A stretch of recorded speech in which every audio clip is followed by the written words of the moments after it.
From the dashboard, tap the menu icon in the bottom right corner.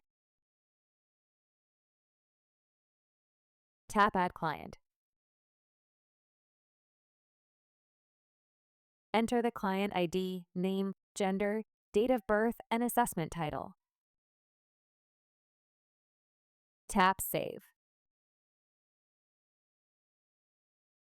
Review the confirmation message. Tap Create to add the examinee. On the Edit Battery page, select the desired tests or subtests, then tap Save. The client and battery have been added. Tap Start to begin testing or back to return to the dashboard. The client has been added to the dashboard.